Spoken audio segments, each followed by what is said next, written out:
The world is changing, and one of the major contributing factors is human being. Everything we do on earth has a return effect. The return effect on the earth are to heal itself like the body tries to heal itself when it's hurt. Welcome to Know the Unknown and answering the question how the earth is trying to heal itself. Just imagine, it's 19th century and the second industrial revolution has begun.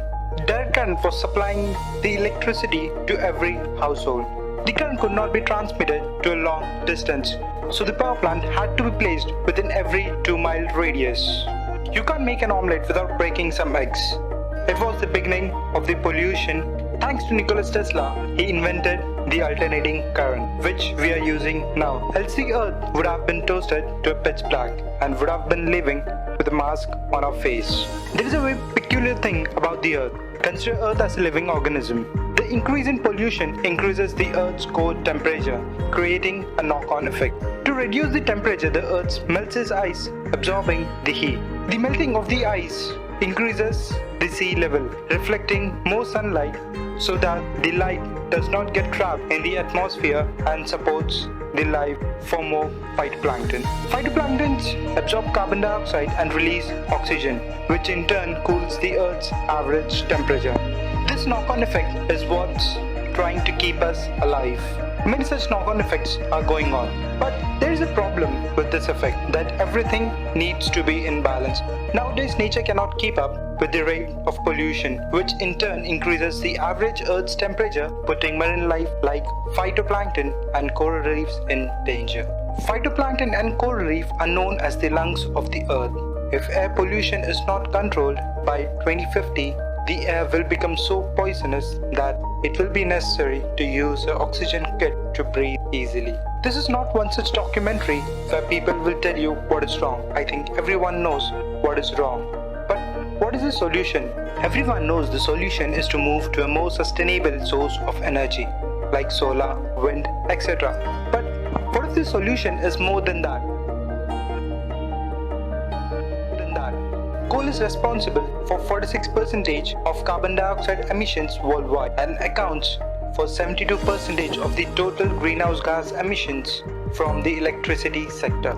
Solar is a solution, but the price factor is very high. The nuclear power plant, wind energy, hydropower plant and thermal energy can all be used. There is not much to do until there is a breakthrough. Recent discoveries show that small amount of electricity can be generated from microorganisms. But there is a lot to be discovered yet. With the contribution of all the processes, coal can be removed partially from the equation, saving at least 20% of the pollution.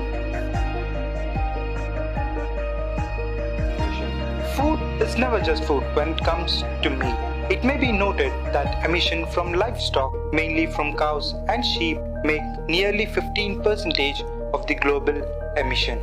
Beef and dairy alone make up to 65% of the domestic emissions.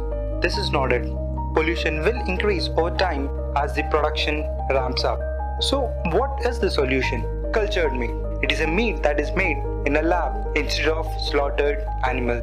Cultured meat is produced using many of the same tissue engineering techniques traditionally used in regenerative medicines.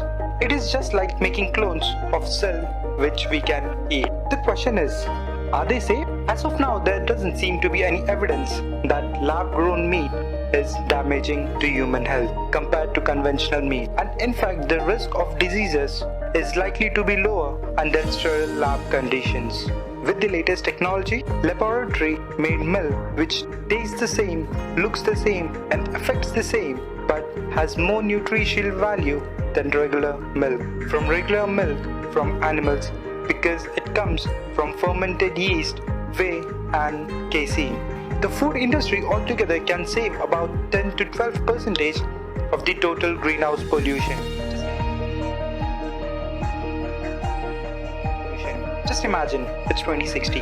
A company came up with a plan to make printer ink from the carbon in the air, and the same company is planning to make tiles from the air. They filtered the ashes from the air and compressed the ash to make a tile out of it. Every carbon tile is equivalent to cleaning 30,000 liters of air. Moreover, these tiles consume only 1/5 of the energy required in manufacturing regular tiles. The manufacturing price of these tiles is about 190 rupees, whereas the price of the standard tile ranges from 90 to 1000 rupees. These tiles can reduce the solid particles from the air, which led to the air pollution.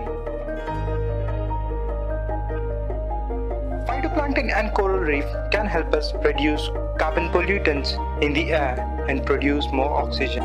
On the other hand, seaweed can be used as an alternative for food. Those slimy plants don't need to be taken care of and can grow anywhere in the sea. Seaweed has several benefits, like they are very nutritious.